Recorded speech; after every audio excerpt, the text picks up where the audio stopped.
G'day, this is Chris Savage from RL Ministries in Australia, welcoming you to this session of the Minor Prophets. I pray that it will be of benefit to you and help you in your Christian growth. Thank you for coming along. Well, thank you for coming again. In this session, we're in the book of Zechariah. We're looking at Zechariah 7, verse 1 to chapter 8, verse 23. Just a quick recap. The last session, we had the interpretation of the two olive trees of the fifth vision. There were the two anointed ones who stand by the Lord of the earth. The immediate context was Joshua and Zerubbabel. The fulfillment is the tribulation and the two witnesses. Two witnesses began as a day of small things. The immediate context here is a temple in the days of Zerubbabel. You know, it was small compared to the Solomonic temple. It later became the glorious Herodian temple. So that's the fifth vision. The sixth vision, God will punish the sinners and rule with a rod of iron. We saw a flying scroll. It represents judgment from God. The curse of the law over the whole land. God is going to judge the lawbreakers and it'll come to destruction.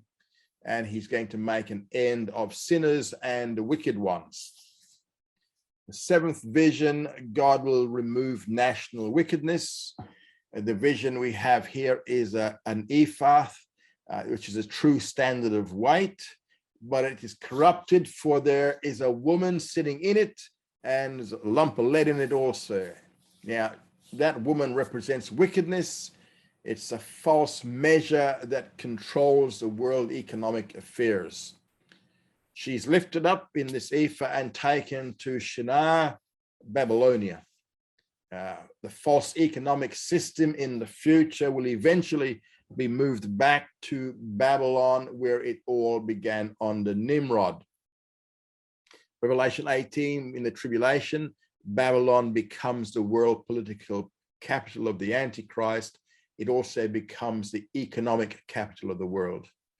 Eighth vision, before he will establish the Messianic kingdom, God will judge the Gentile nations which oppress Israel.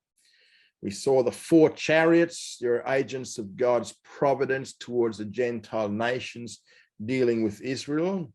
And we saw that they came from between two mountains of brass. Now that's a symbol of judgment. We had Mount Moriah and Mount of Olives. Four horses. They're ministering spirits who stand before the Lord to go forth to bring judgment upon the earth. So we had eight visions so far. You know, first one was God was angry with the Gentile nations. Second one, he shows mercy to Israel. Third, he's angry with the Gentiles. Fourth, he promises restoration of Jerusalem.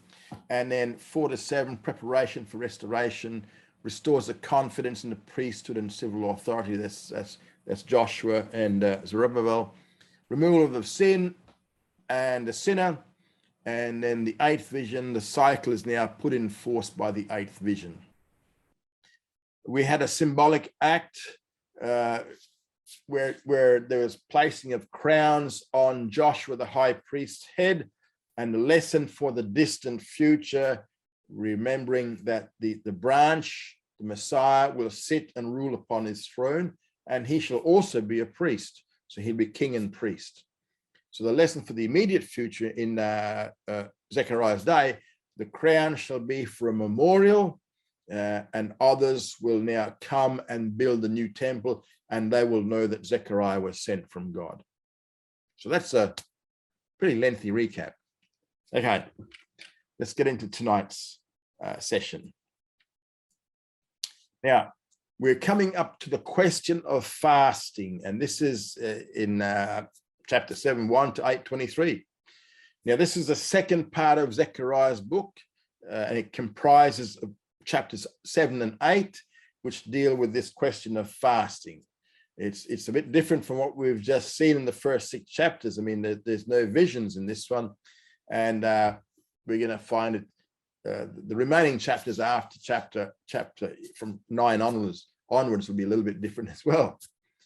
Now, chapters 7 and 8 arose out of a specific question brought about by a particular delegation who came to Zechariah. And we're going to see this section here divided into 5 little subdivisions. We're going to read from 7 verse 1 to verse 7. And it came to pass in the 4th year of King Darius that the word of Jehovah came unto Zechariah in the 4th day of the 9th month, even in Chislev.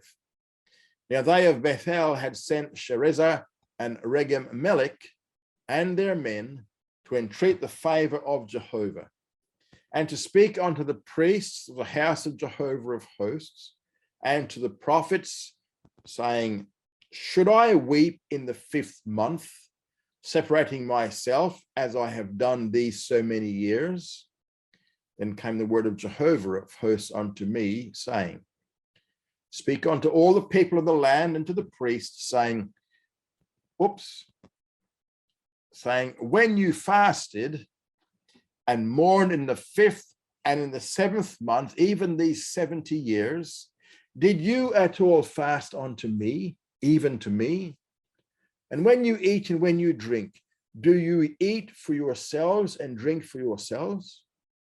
Should you not hear the words which Jehovah cried by the former prophets, when Jerusalem was inhabited and in prosperity, and the cities thereof round about her, and the south and the lowland were inhabited? Now, as he now deals with this question of fasting throughout this next major section of his book, we first come to the real issue here in verses 1 to 7. In verse 1, we have the date of this section of Zechariah's writing. It says it's in the 4th year of King Darius, or Darius. That would make it the year 518 BC. Chislev is the name of the 9th Jewish month, and it's December the 7th. So on the 4th of Chislev, the word of Jehovah came to Zechariah. So based upon what he says, we know that what happens in chapters 7 and 8 came 2 years after the 8 visions and 2 years after the resumption of the building of the temple. And that's based upon the date that is given by Haggai chapter 1, verses 12 to 15. Now, it was also 2 years before the completion of the temple. And that's according to the date given to us by Ezra chapter 6, verses 14 to 15. So this takes place at just about the halfway point between the resumption and the completion of the temple work. Now, verses 2 to 3 give us the occasion for this section of Zechariah. In these 2 verses, verses 2 to 3, the first part of verse 3, a delegation came to Zechariah from Bethel. It says they of Bethel. Now, the mention of Bethel here is interesting because remember, formerly, before the Babylonian captivity, Bethel was one of the 2 cities which Jeroboam I made the main center of idolatry in the northern kingdom. And that was to keep the Jews in the northern kingdom in Israel, to keep them from continuously going down to Jerusalem in Judah to worship at the temple. And you can check that out in 1 Kings 12, 25 to 33. So Bethel, which is a city where they've come from, was formerly a center of Jewish idolatry. And as a result, it was a primary reason for the Babylonian captivity. And you can find that in Amos 3, verse 14, and 4, verse 4, and chapter 5, verses 5 to 6. Now, we also know that Bethel was rebuilt after the return from Babylon, according to Ezra chapter 2, verse 28, and Nehemiah 7, verse 32. Fortunately, they did not reestablish the worship of the golden calf in Bethel. Now, the very fact that this delegation now comes from Bethel to Jerusalem shows that Jerusalem is now recognized as the actual divine center for Jewish worship by the people of Bethel or Bethel. So they've now recognized Jerusalem as the place where one ought to worship. So Bethel had sent two key men. They were named Sherezah and Regem Melech, and their men. These men were their escort. So these are both Babylonian names. And so what we see here is this shows us that they are Jews who had returned from Babylon, having been born in Babylon. That's why they have Babylonian names. So this is the reason why they have these names. Now, their purpose in coming to Jerusalem was, first of all, to entreat the favor of Jehovah. They came to ask for God's grace. That's why they came down. And second, it was to speak unto the priests. That is to talk with the priests of the house of Jehovah of hosts and with the prophets. Now, in this case, it would have included Zechariah definitely, and since the word is in the plural, probably Haggai as well, because they're both contemporaries there. And the specific question they raise is in the end of verse 3. Should I weep in the 5th month, separating myself? Separating themselves is for mourning and fasting. So that's what they're talking about. Shall I weep? Shall I mourn and fast in the 5th month? What they're asking is, should we continue this fast going on? The 5th month in Hebrew is Av, AV, which is July, August. And the specific day of the month which the men are referring to is the 9th day. And now, the 9th day of Av has become the second most important fast day in Judaism. Yom Kippur, the Day of Atonement, is the most important, but this is the second most important because it originated with the destruction of the city and the temple by the Babylonians. So when these men came from Bethel to ask if they should continue the fast in the 5th month, they're referring to the day when Jerusalem and the temple were destroyed by the Babylonians. Should they continue fasting as they had done these so many years? So from the year 586 BC, when the temple was destroyed, until the year 518 BC, when this incident here takes place, it was 69 years. So the 70 years of Jeremiah 25:11, the 70 years of captivity, are just about completed. Therefore, what they're asking is, in light of the fact that the 70 years of captivity were coming to an end, and in light of the fact that the temple was already in the process of being rebuilt, should the fast of the 9th of Av, which they had been observing for the previous 69 years to 70 years, be continued? That is a question they're asking. Should we continue this now that we're back in the land and now that the temple is almost completed? But this is not everything that happened in the 9th of Av.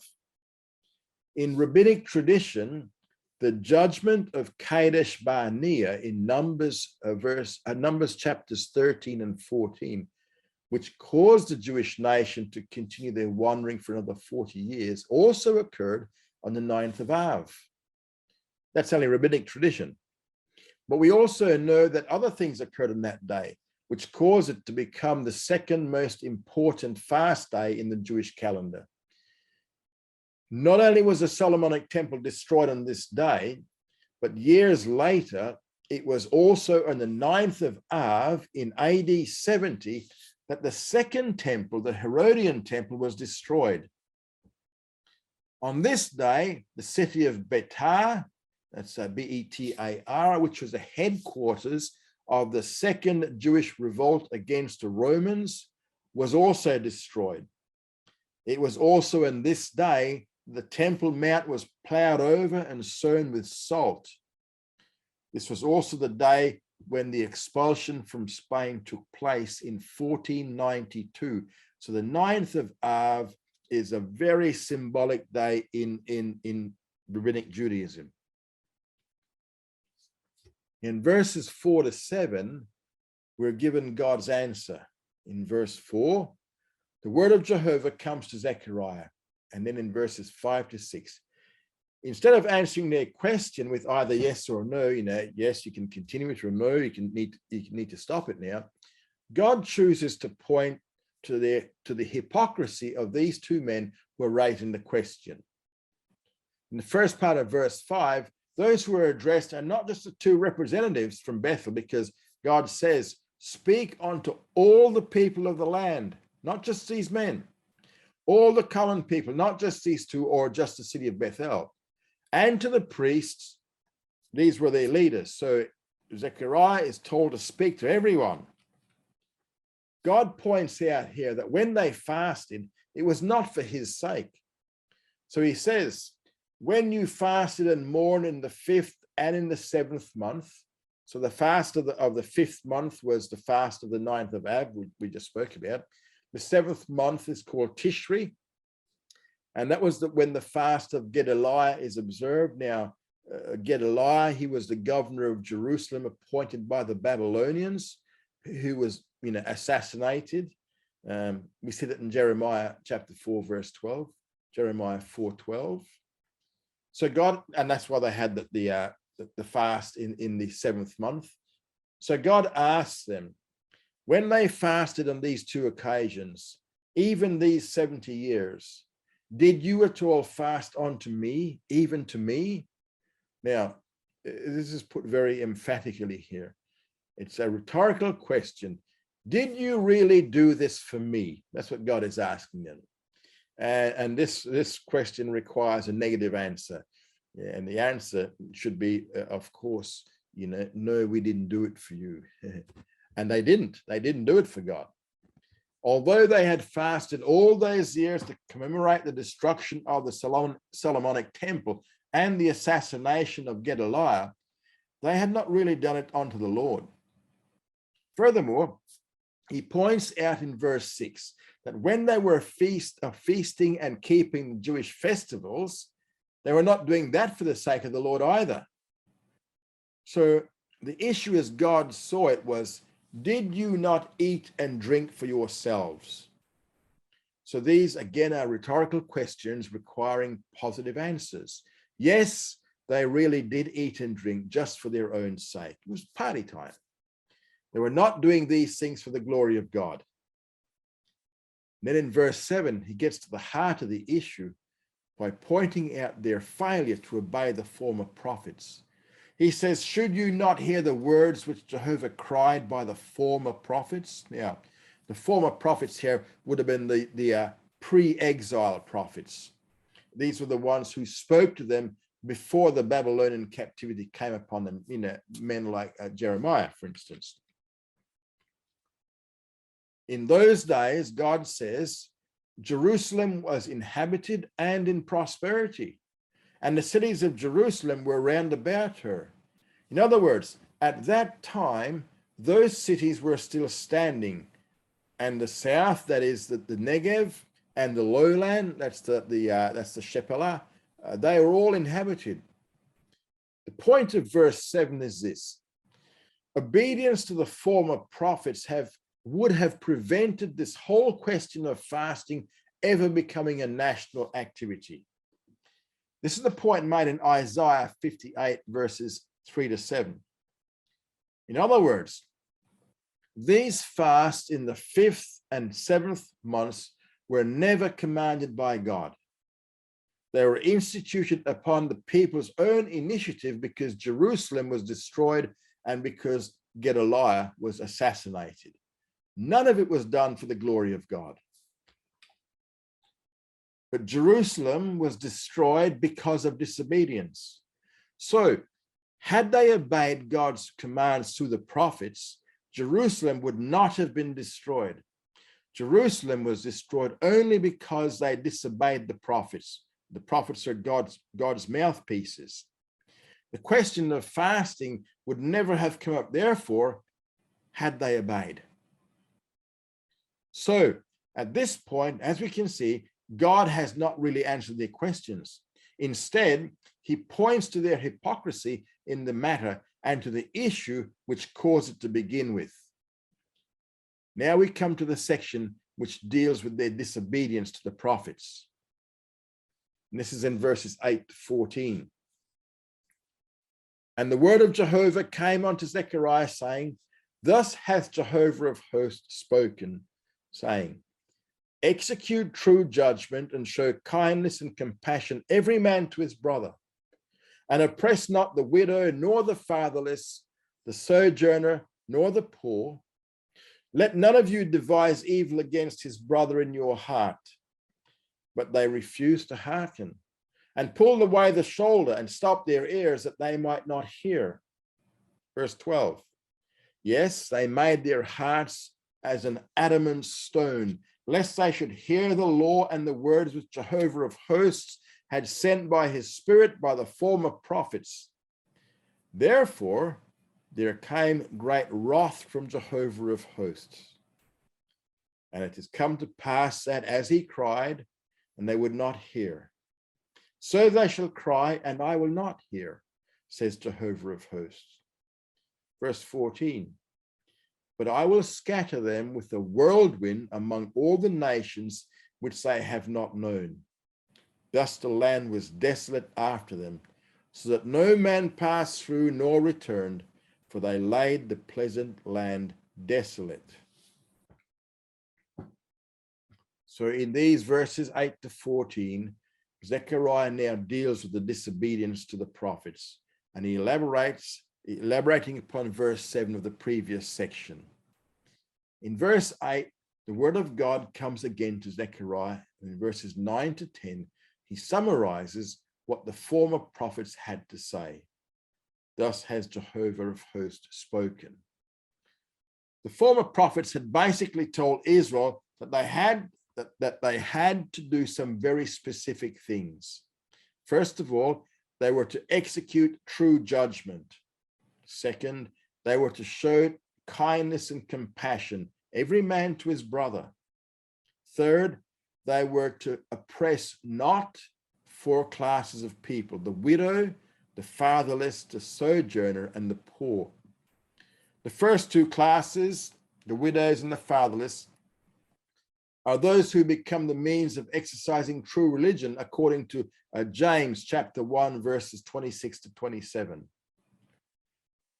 Fourth, we see here, fourth, we've got third. The fourth is, the word to them was, let none of you devise evil against his brother in your heart.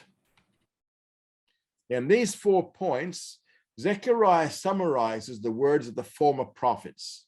His main point is this: why concern yourselves with that which was not commanded, when there's plenty to be concerned about which was commanded? So why be so concerned about these feasts, these fasts, which God had not commanded, and yet ignore what he did say through his prophets? Hypocrites. This is the nature of tradition. One is concerned with that which God did not command, and in this instance, it's the fasts. And they ignored that which God did command through his prophets. And that's the nature of tradition. In verses 11 to 12, Israel's disobedience is highlighted, and we're given the stage-by-stage process of apostasy.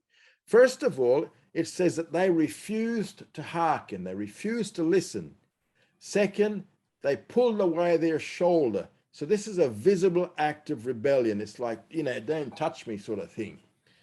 Third, they stopped their ears that they might not hear what the prophets were saying.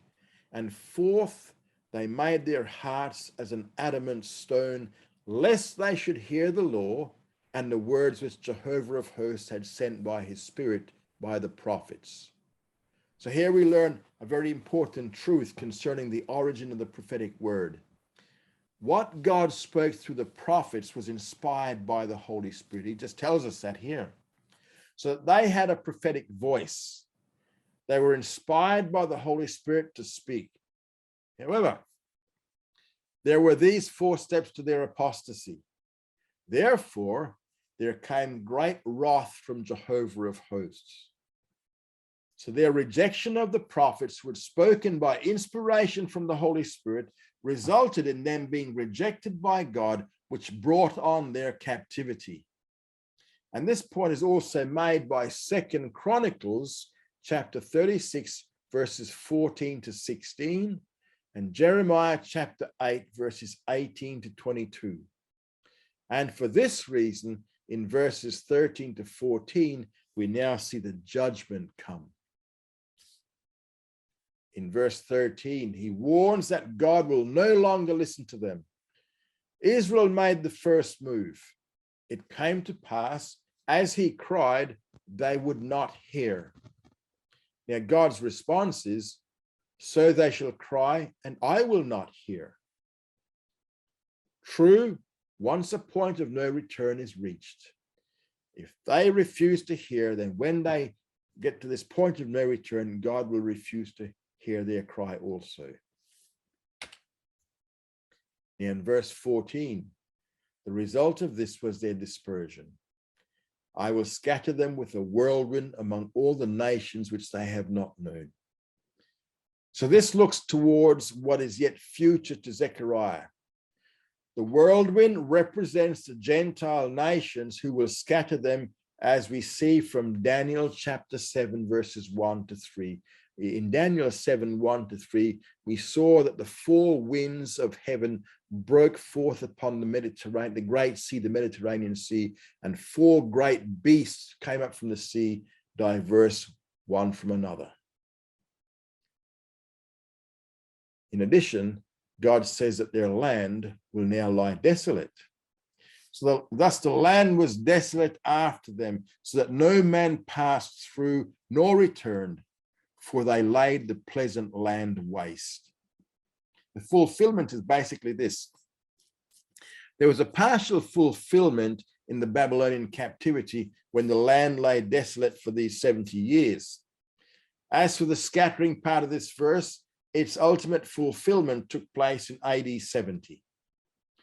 The desolation of the land was as a result of the destruction of the first temple, and the dispersion came as a result of the destruction of the second temple. Here we see the future restoration and prosperity of Jerusalem in verses 1 to 8 of chapter 8. And the word of Jehovah of hosts came to me, saying, Thus says Jehovah of hosts, I am jealous for Zion with great jealousy, and I am jealous for her with great wrath. Thus says Jehovah, I am returned unto Zion, and will dwell in the midst of Jerusalem, and Jerusalem shall be called the city of truth, and the mountain of Jehovah of hosts, the holy mountain. Thus says Jehovah of hosts, there shall yet old men and old women dwell in the streets of Jerusalem, every man with his staff in his hand for a very age. And the streets of the city shall be full of boys and girls playing in the streets thereof. Thus says Jehovah of hosts, if it be marvelous in the eyes of the remnant of this people in those days, should it also be marvelous in mine eyes? Says Jehovah of hosts. Thus says Jehovah of hosts. It's verse 7. Behold, I will save my people from the east country and from the west country, and I'll bring them, and they shall dwell in the midst of Jerusalem, and they shall be my people, and I will be their God in truth and in righteousness. So in verse 1, the word of Jehovah comes to the prophet Zechariah again. In verse 2, he spells out God's jealousy over Jerusalem. I am jealous for Zion with great jealousy, and I am jealous for her with great wrath. So God is here repeating a commitment he made in the first vision back in chapter 1, verse 14. God's jealousy over Jerusalem is seen in that it has been overrun 46 different times since AD 70. But no indigenous government was ever set up until Israel became a state again in 1948. In verse 3, the restoration of Jerusalem is promised. First of all, I am returned unto Zion. So Zechariah promises that God will return. So this is a reference to the second coming. It's a promise also made in Hosea chapter 5, verse 15, and in the end of chapter 6, verse 3. Also see it in Matthew 23, verses 37 to 39. Second, God says, I will dwell in the midst of Jerusalem. So God is going to dwell there when Messiah rules personally from Jerusalem. Now that's going to bring about two results. Jerusalem is going to be called the city of truth, because the one who is the truth will rule from there. And this is a point also made by Isaiah chapter 1, verse 12 and chapter 60, verse 14. But also, the mountain of Jehovah of hosts will be called the holy mountain. So this is the millennial mountain of Jehovah's house, which is detailed by Ezekiel in chapters 40 to 48 of his book. Now in verses 4 to 5, Zechariah prophesies that Jerusalem is going to be inhabited during the Messianic kingdom by both the very old and the very young. Verse 4 deals with the very old. There shall yet old men and old women dwell in the streets of Jerusalem, every man with his staff in his hand for very age. Hebrew word reads for a multitude of days. Remember that by the end of the Messianic kingdom, there'll be people living who will be over 1,000 years old. For example, Jewish people, who enter the Messianic kingdom at, say, 35 or 40 years old, at the end of the tribulation, are going to go into the kingdom and live for the whole 1,000-year duration. And so at the end of the kingdom, there'll be 1,030, 1,040 years old. So there'll be very old men and women dwelling in the streets of millennial Jerusalem in that day. Verse 5 deals with the very young. The streets of the city will be full of boys and girls playing in the streets thereof. In verse 6, he also talks about the blessings for the remnant. He starts out by saying, if it be marvelous in the eyes of the remnant of this people in those days. So what he's saying here is that is, in the days of the Messianic kingdom he's talking about, should it also be marvelous in mine eyes, says Jehovah of hosts? So this is another one of those rhetorical questions, and this time it demands a positive answer. Yes, it will be marvelous in God's eyes as well. So not only will it be something to marvel at to the Jews living in that time when God restores a nation, it will also be marvelous in God's own eyes. The Hebrew word pele, which is what the word marvelous here, is one of those Hebrew words that refers to something that only God is or only God can do. So what Zechariah is talking about here is something only God can do. In verses 7 to 8, he deals with the salvation and the restoration of the remnant. Verse 7 emphasizes the regathering. Behold, I will save my people from the east country and from the west country. Then verse 8 deals with their restoration. God says, I will bring them. So what he's going to do, he's going to regather them, and they shall dwell in the midst of Jerusalem. So the city will be inhabited again, and they shall be my people, and I will be their God. So this emphasizes the salvation of Israel, because they'll be saved in truth and in righteousness. So in verses 1 to 8, Zechariah prophesies about things which were well beyond his time, concerning the future restoration and prosperity of Israel. So he's done the future. Now it's going to bring the message. Now is going to be for Zechariah's generation, and this is in verses 9 to 17. Thus says Jehovah of hosts, let your hands be strong, you that hear in these days these words from the mouth of the prophets that were in the day that the foundation of the house of Jehovah of hosts was laid, even the temple, that it might be built. For before those days there was no hire for man, nor any hire for beast, neither was there any peace to him that went out or came in, because of the adversary. For I set all men everywhere one against his neighbor. But now I will not be unto the remnant of this people as in the former days, says Jehovah of hosts. For there shall be the seed of peace, the vine shall give its fruit, and the ground shall give its increase, and the heavens shall give their dew, and I will cause the remnant of this people to inherit all these things. And it shall come to pass that as you were a curse among the nations, O house of Judah and house of Israel, so will I save you, and you shall be a blessing.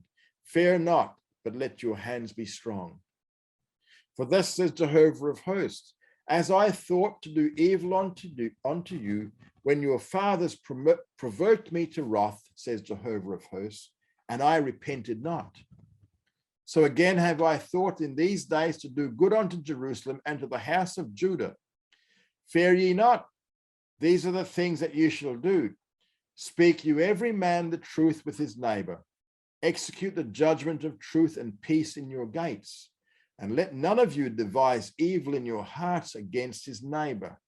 And love no false oath, for all these are things that I hate, says Jehovah.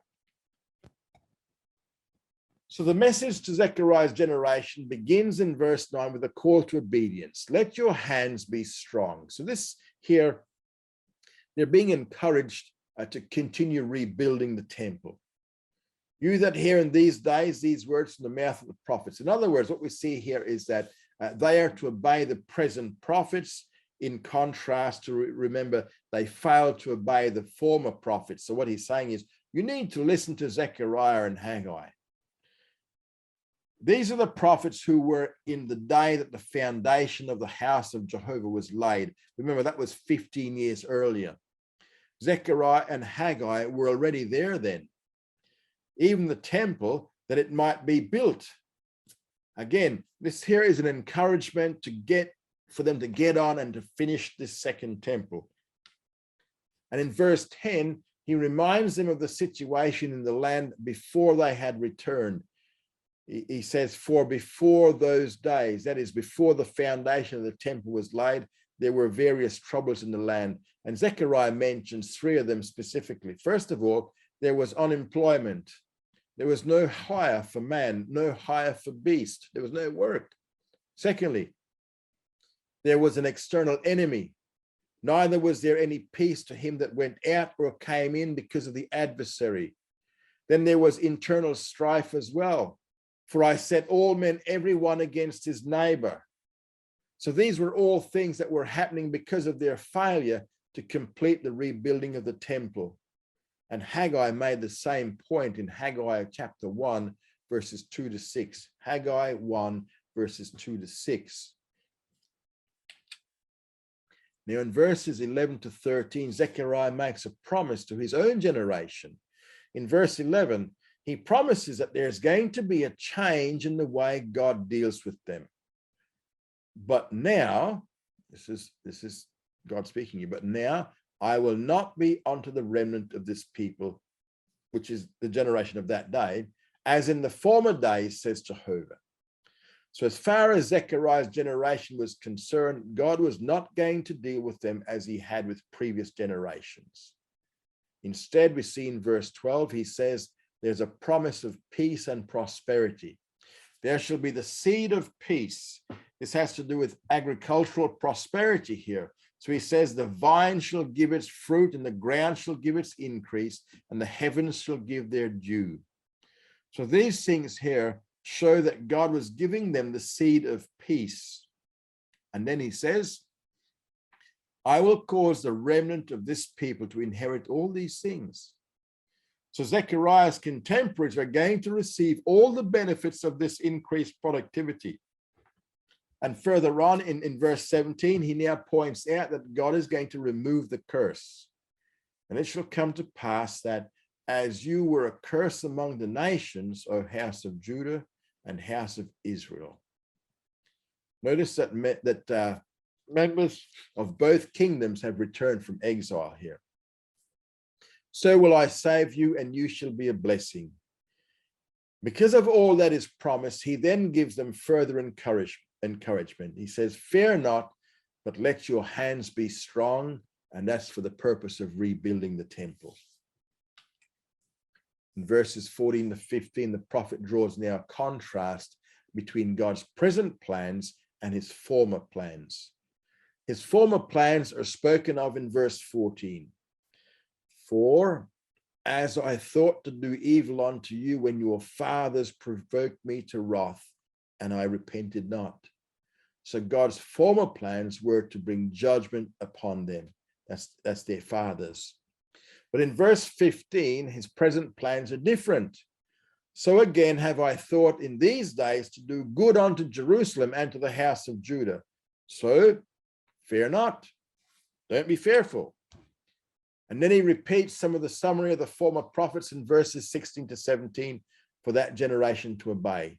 So he says, these are the things that you shall do, and mentions 4 things from the teaching of the former prophets. And some of this is the same as what he had said earlier, some is not. Now, first up, he says, speak you every man the truth with his neighbor. Second, execute the judgments of truth and peace in your gates. Third, let none of you devise evil in his heart against his neighbor. And fourth, love no false oath. Now, why must I pay particular attention to these things? For all these are things that I hate, says Jehovah. So this is a message to Zechariah's generation. Again here, God has not actually answered the question about fasting. Remember, this is what it's all about. He hasn't answered the question about fasting, which the men from Bethel brought, with them. So he hasn't answered that yet. But as we come to the 5th and final subdivision of this section, in verses 18 to 23, he does give them his final answer concerning the issue of these fasts. We forgot about the fast, hadn't we?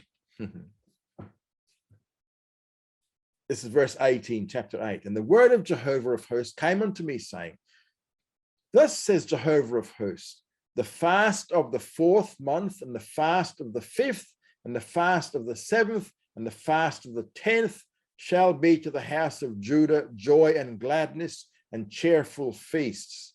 Therefore, love truth and peace. Thus says Jehovah of hosts, it shall yet come to pass that there shall come peoples and the inhabitants of many cities. And the inhabitants of one city shall go to another, saying, let us go speedily to entreat the favor of Jehovah and to seek Jehovah of hosts. I will go also. Yea, many peoples and strong nations shall come to seek Jehovah of hosts in Jerusalem and to entreat the favor of Jehovah. Thus says Jehovah of hosts, in those days it shall come to pass that 10 men shall take hold out of all the languages of the nations. They shall take hold of the skirt of him that is a Jew, saying, we'll go with you, for we have heard that God is with you. So in these verses, we come to God's final answer concerning the fasts. In verse 18, the word of Jehovah again comes to Zechariah. In verse 19, he makes the point that all these fasts will be turned into feasts. He mentions a total of 4 different fasts. Now, none of them corresponds to the most important, which is the Day of Atonement. The fast of the 4th month commemorates the time when Jerusalem was taken. And this is recorded in 2 Kings 25, verses 3 to 7. Jeremiah 39, verses 2 to 9, and Jeremiah 52, verse 6 to 11. The fast of the 5th month looks back to the time when the city was destroyed. And that's found in 2 Kings 25, verses 8 to 9, and Jeremiah 52, verses 12 to 14. Then he mentions the fast of the 7th month. This was when they commemorated the killing of Gedaliah. And that's mentioned in 2 Kings 25, verse 25, and Jeremiah 41, verses 1 to 3. And then we have the fast of the 10th month, was when Jerusalem was actually first besieged. And that's spelled out in 2 Kings 25, verse 1, and Jeremiah 39, 1, and 52, 4. So God says that all these fasts, which they were currently observing, shall be transformed into three things. First of all, they shall be to the house of Judah joy. Fasting is a time of mourning. Second, and gladness. Usually fasting symbolizes sadness. And then third, we have cheerful feasts. So these are all the exact opposite of fasting. So these four major events in Judaism are virtually eliminated in this way. Again, God had not commanded these fasts. So basically, he's telling them that what they wish to do about them for now does not really matter to him. If you want to keep them, that's fine. If you don't wish to keep them, that's also fine. His point is this: all of these fasts will someday be turned into feasting. And because of this, he says, therefore, love, truth, and peace. So having given them a final answer concerning the issue of fasting, that God doesn't care whether they fast on these days in the year or not, because they should understand that one day, all these fasts are going to be turned into feasts anyway. In verses 20 to 22, Zechariah now looks forward again into the prophetic future, prophesying that Jerusalem will become the center of world attention. Verses 20 to 21 describe a call from God. In verse 20, it shall yet come to pass that there shall come peoples and the inhabitants of many cities. In verse 21, the inhabitants of one city shall go to the inhabitants of another, saying three things. First, let us go speedily to entreat the favor of Jehovah. They want to go quickly to seek God's grace. That's the first thing. Second, to seek Jehovah of hosts. They'll want to find him personally in the person of the Messiah. And third, those who are being encouraged to go will be accompanied by the one encouraging them to do it, because it says, I'll go also. And in verse 22, we see three results. First, many peoples and strong nations. So these are the many Gentiles who will make special pilgrimages to Jerusalem. So this is something Zechariah will come back to in chapter 14. And second, they'll come to seek Jehovah of hosts in Jerusalem. So they'll come wanting to see the visible, glorious Messiah. And third, to come and entreat the favor of Jehovah, to seek for his grace. And a similar point is made in Isaiah chapter 2, verses 2 to 3, Isaiah 2, 2 to 3, and Zechariah, he'll also come back to this again in chapter 14, verses 16 to 17. So this section ends in verse 23, promising that not only will Jerusalem become the center of the world attention, but the Jews themselves will become the focus of Gentile attention. So he says, it shall come to pass in that day, meaning in that prophetic future in the Messianic kingdom, 10 men shall take hold out of all the languages of the nations of the skirt or the hem of the garment of him that is a Jew, saying, we'll go with you. We want to go with you to Jerusalem here. We want to go with you because we have heard that God is with you. The point here is this: the Gentiles will turn to God in the kingdom on the basis that he has brought about the national regeneration of and restoration of Israel. And the Jews will be the agency by which Gentile salvation will become a worldwide reality in the Messianic kingdom. And this ends the second main division of Zechariah's book. Thank you for coming along. Study hard and grow strong.